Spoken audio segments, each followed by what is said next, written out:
अब आते हैं आज की कहानी के ऊपर। तुनिशा शर्मा 20 साल की एक एक्ट्रेस, 20 साल कोई उम्र नहीं होती। हालांकि इस मकाम पर पहुंचकर अभी तक तुनिशा ने काफ़ी कुछ हासिल भी कर लिया था।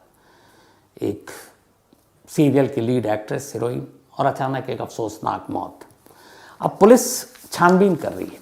शीजान पुलिस की कस्टडी में है। 4 दिन की पुलिस कस्टडी खत्म हुई थी और आज दोबारा शीजान को जब कोर्ट में पेश किया गया तो मुंबई पुलिस ने यह कहा कि अभी उन्हें इस मामले में कई पहलुओं से जांच करना है और जांच बाकी है। ख़ासतौर पर उन्होंने कहा कि जो शीजान के मोबाइल हैं उनमें से कुछ चीज़ें डिलीट कर दी गई, उनको रिट्रीव कराने में वक्त लगेगा। इसके अलावा शीजान की पर्सनल लाइफ में भी खंगालना अभी बाकी है, ताकि उसकी ज़िंदगी में और कौन कौन है, क्या रिश्ता है, उन रिश्तों का तुनिशा की मौत से क्या ताल्लुक़ है। इन सब की जांच के लिए और कस्टडी मांगी और 2 दिन की पुलिस कस्टडी दिशान की और मिल गई है। अब मुंबई पुलिस फूंक फूंक कर इस मामले की जांच कर रही है, क्योंकि पिछले कई ऐसे केस थे जिसमें पुलिस की जांच को लेकर तमाम सवाल उठे थे। अब अभी तक की जो खबर है वो यही है कि शीजान ने तुनिशा से अपना रिश्ता तोड़ा। करीब 6 महीना पुराना रिश्ता था दोनों के बीच, जून से पनपा था और दिसंबर पहले या दूसरे हफ्ते में उसने ब्रेकअप कर लिया और उससे दुखी होकर तुनिशा ने अपनी जान दे दी। जितने भी अब तक पुलिस की जांच है, पोस्टमार्टम रिपोर्ट है, फैमिली है, वो सभी इस बात पर एक राय है कि ये खुदकुशी का मामला है। लेकिन वजह को लेकर बहुत सारी चीज़ें आई, तो मैंने कहा कि इस वजह को लेकर जो मुंबई पुलिस ने कोर्ट में एक और चीज़ कही है उसके ज़रिए आपको पूरी कहानी तक ले जाऊं। तुनिशा का जन्म चंडीगढ़ में हुआ था 2002 में, 4 जनवरी, मतलब अगले ही हफ्ते उसका बर्थडे था, 21वां। लेकिन उसकी जो ज़िंदगी बचपन की है वो बड़ी तकलीफ़ में गुजरी। उस सूरत में नहीं, बल्कि कई अपने चले गए दुनिया से, उसने अपने अपनों को खो दिया। वो अपने पिता से बहुत प्यार करती थी, अपने पापा से। लेकिन जब तुनिशा की उम्र सिर्फ 10 साल थी तब उसके पिता, जिनका नाम था शैलेंद्र शर्मा, उनकी मौत हो गई थी। और कहते हैं कि उनकी मौत लीवर ख़राब होने की वजह से हुई थी। तो 2012 में तुनिशा के पापा की मौत हो गई थी जब वो सिर्फ 10 साल की थी और वो अपने पापा से बहुत प्यार करती थी। कहते हैं कि जब तुनिशा सिर्फ 3री क्लास में थी तब उसके पापा ने उसे पहली बार एक मोबाइल फ़ोन दिया था। तुनिशा ने बताया था कि उसके पापा उससे इतना प्यार करते थे और उन्हें उसकी इतनी फ़िक्र थी कि जब वो 3rd क्लास में थी तब उन्होंने उसे नोकिया का एक फ़ोन दिया था। और इसलिए दिया था कि ताकि अगर कभी कोई मुसीबत आए, कोई परेशानी आए, तो फ़ौरन उस फ़ोन के ज़रिए इमरजेंसी कॉल उन्हें करे। तो ये उसने शेयर की थी ये बात। लेकिन जिस पापा से वो बेहद प्यार करती थी, बहुत ही कम उम्र में, जब उसकी खुद उम्र 10 साल की थी, तब उनकी डेथ हो गई। इस सदमे को बड़े मुश्किल से उसने संभाला, लेकिन उसके कुछ वक्त के बाद ही फिर उसकी दादी की डेथ हो गई और वो अपनी दादी के बेहद करीब थी। तो ये दूसरा उसे सदमा लगा। अभी वो इस सदमे से उभर भी नहीं पाई थी कि उसकी एक और कज़न सिस्टर की डेथ हो गई और वो भी उसके भी बहुत करीब थी। तो फैमिली में इन 3 मौत ने तुनिशा को लगभग एक तरह से तोड़ कर रख दिया था और उसके जहन पर इसका बहुत गहरा असर था। लेकिन फिर 14-15 साल की उम्र में ही उसने चंडीगढ़ छोड़ दिया, मुंबई आ गई। और मुंबई में चूँकि एक्टिंग का शौक़ था, वो अपना करियर बनाना चाहती थी। माँ ने हमेशा सपोर्ट किया, वनीता शर्मा जो तुनिशा की मदर है। और मुंबई आने के बाद फिर इसको सीरियल मिला और अच्छे खासे फिल्मों में भी बाल कलाकार का भी रोल मिला। कैटरीना कैफ के बचपन का भी रोल एक पिक्चर में किया था, बार बार देखो में। तो फिर कुछ सीरियल मिले, काम ठीक ठाक चल रहा था। लेकिन इन 3 मौतों का गम लगातार उसके साथ था। 10 जनवरी 2021, 10th Jan 2021 को तुनिशा ने बॉम्बे टाइम्स को एक इंटरव्यू दिया था और तब कमर ढिल्लो, उसके जो दोस्त थे, उसके बारे में जिक्र किया था। ये इंटरव्यू असल में इसलिए हुआ था कि उस वक्त उससे पहले सुशांत सिंह राजपूत की मौत हुई थी और कुछ ऐसे फिल्म इंडस्ट्री में सुसाइड और उन सारी चीज़ें हुई थी। तो उसको लेकर कि कलाकार, एक्टर, एक्ट्रेस, ये सब कैसे बहुत ही ज़्यादा मेंटल प्रेशर झेलते हैं, कैसे वो दबाव में, तनाव में रहते हैं, कैसे काम का बोझ होता है, कैसे सक्सेस करियर को लेकर इतना ज़्यादा उनके ऊपर बोझ होता है। तो ये सारी चीज़ें थी और बॉम्बे टाइम्स को 10 जनवरी 2021 को तुनिशा ने ये इंटरव्यू दिया जो पब्लिश हुआ था। वो पूरा जो कुछ उसने इंटरव्यू में कहा था, ये इसलिए आज जानना ज़रूरी है ताकि तुनिशा कि सारी चीज़ों को समझने में आसानी हो। तुनिशा ने कहा कि जब वो मुंबई आई तो मुंबई में जब उसने इंटरनेट वाला लव और एक इश्क सुभान अल्लाह, ये 2 सीरियल किए, इन दोनों शोज से पहले ही वो बहुत ज़्यादा परेशान थी, डिप्रेस थी। जब ये शो किया उससे पहले से ही, और एंग्जाइटी का इशू था, उसको एंग्जाइटी के अटैक भी पड़ते थे। और ऐसे वक्त में तब कंवर ढिल्लो, एक दोस्त, उन्होंने तुनिशा की मदद की। तुनिशा ने कंवर ढिल्लो से ये सारी बातें की। कंवर ढिल्लो तुनिशा उसकी मम्मी से भी मिलते थे, और उसका कहना था कि मेरी ज़िंदगी में अगर कोई बेस्ट दोस्त है तो वो कंवर ढिल्लो है। और कंवर ढिल्लो ने काफ़ी मदद की, इवन फिर डॉक्टर तक भी ले जाने में मदद की। उस इंटरव्यू में उसने बताया कि चूँकि मैं बचपन कम उम्र से ही काम कर रही थी और कम उम्र में मेरे फादर की डेथ हो गई, उसके बाद मैंने अपनी कज़न सिस्टर को खो दिया, फिर मेरी दादी गुजर गई, और इन सब की वजह से मैं इमोशनली बहुत टूट गई। और फिर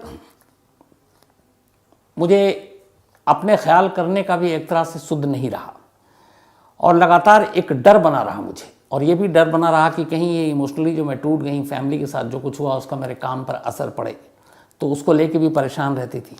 और उसी दौरान में फिर कंवर ढिल्लो से बातचीत हुई, वो बेहतरीन दोस्त था, हर वक्त मेरी मदद करता था। और फिर हमने डॉक्टर को कंसल्ट किया। तब उस वक्त डॉक्टर ने कहा था कि एंग्जाइटी और डिप्रेशन की मैं शिकार हूँ, और फिर मुझे दवा दी।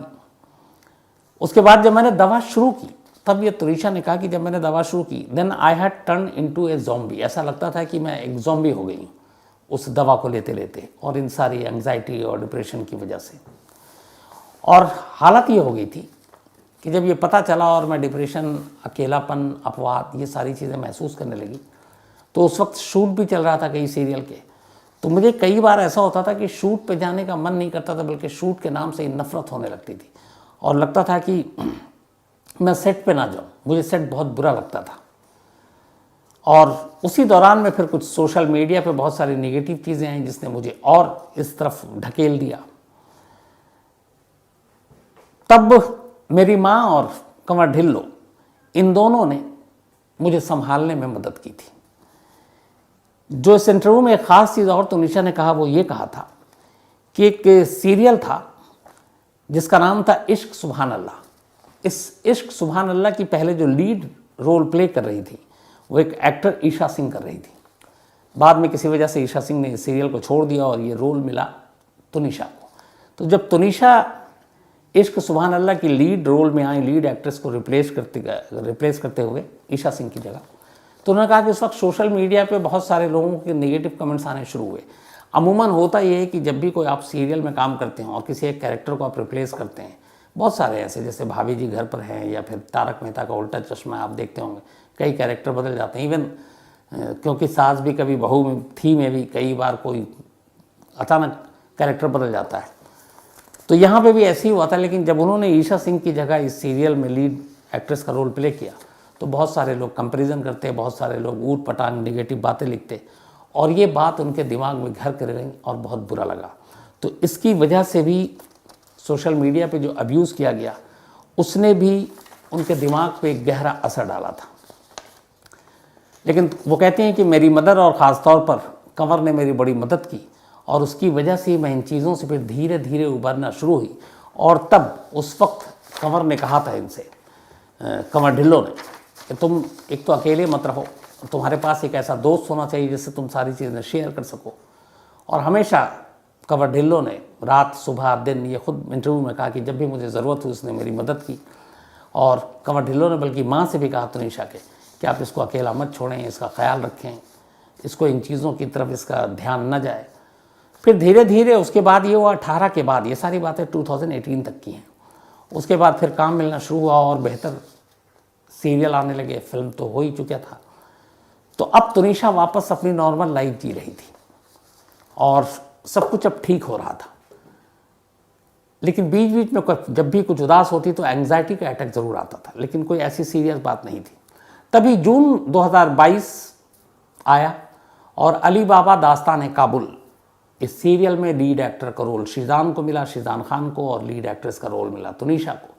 अब दोनों जब सेट पे मिले पहली बार तो दोनों पहली मुलाकात उसी सेट पर हुई, वहीं दोनों में दोस्ती हुई और फिर दोस्ती जल्दी प्यार में बदल गई। तुनिशा बेहद खुश थी, सब कुछ ठीक था, उसकी एंग्जाइटी, उसका डिप्रेशन भी लगभग अब खत्म होने जा रहा था। जून से लेकर दिसंबर तक कहते हैं कि तुनिशा को कोई ऐसा इशू नहीं आया और वो बहुत अपनी ज़िंदगी, अपने काम, सबको लेकर खुश थी। बल्कि उसने अपनी माँ से शेयर किया कि वो श्रीजान से प्यार करती है और श्रीजान ने भी अपने घर वालों को बता रखा था। श्रीजान की 2 बहनें हैं और माँ है और एक भाई है, लेकिन एक बहन जो है सिर्फ श्रीजान उसके साथ रहता है और बाकी एक बहन और माँ और भाई अलग रहते हैं। तो उन्हें भी इस रिश्ते के बारे में पता था और दोनों ही परिवार लगभग खुश थे। लेकिन अचानक जब दिसंबर के दूसरे हफ्ते में श्रीजान ने तुनिशा से कहा कि अब वो इस रिश्ते पर विराम लगाना चाहता है, ब्रेकअप करना चाहता है, उसके 5 दिन के अंदर अंदर तुनिशा को फिर वापस वही एंग्जाइटी का दौरा पड़ा और वो परेशान थी। और करीब 10 दिन पहले, अब से करीब 15 दिन पहले, उसने फिर पहली बार सुसाइड की कोशिश की थी, जिसमें तब श्रीजान उसके पास ही था और ये बात फिर उसकी माँ को भी पता चली थी। और उसके बाद फिर अब चूँकि लोकेशन एक है, शूट एक है, सीरियल एक है, दोनों लीड एक्ट्रेस हैं, उसमें एक्टर और एक्ट्रेस हैं, तो काम भी करना है, तो वो काम भी कर रहे थे। लेकिन उसके बाद अचानक जो लास्ट सैटरडे को 3 से 3:30 के दरमियान हुआ, वो कुछ ऐसी बातें थी जिसके वजह से तुनिशा को यह कदम उठाना पड़ा। वो कौन सी बात थी, उस कमरे में क्या हुआ था, क्या श्रीजान ने फाइनली ये कह दिया था कि अब वो ब्रेकअप करेगा? क्योंकि तुनिशा बार बार अपनी माँ से कह रही थी कि मुझे श्रीजान को वापस ला दो, तो उसे शायद ये उम्मीद थी कि वो आएगा। लेकिन क्या उस दिन सैटरडे को उसकी आखिरी उम्मीद ने दम तोड़ दिया और इसी की वजह से उसने ये कदम उठाया। पुलिस इसी सवाल का जवाब तलाश रही। 2 दिन और है पुलिस के पास, श्रीजान की कस्टडी में है इस वक्त पुलिस, और इन 2 दिनों के बाद पुलिस को जो मोटिव है कि आखिर सुसाइड के पीछे की वजह क्या है, वो शायद हमारे सामने आ जाए और तब फिर आगे की जो कानूनी कार्रवाई है वो इस केस में हो। हालांकि मुंबई पुलिस ने आज फिर ये कहा कि उन्होंने स्टूडियो से लेकर तुनिशा का घर, उसकी डायरीज, उसके जितने भी इलेक्ट्रॉनिक एविडेंस सारे कलेक्ट कर लिए हैं, लेकिन कहीं से भी कोई सुसाइड नोट उन्हें नहीं मिला है। तो सुसाइड नोट इसका मतलब है कि नहीं है। अभी तक उम्मीद थी कि शायद कहीं हो, और न मिलने की वजह से ये भी पुलिस मानकर चल रही है कि तुनिशा ने पहले से तय नहीं किया था कि वो सैटरडे को सुसाइड करेगी। ये जो कुछ हुआ है अचानक हुआ है और इसी अचानक की वजह से कोई सुसाइड नोट नहीं लिखा जा सका। तो इस केस में जो भी अपडेट होगा मैं आपको लगातार देता रहूँगा। फिलहाल कहानी में इतना ही, लेकिन कहानी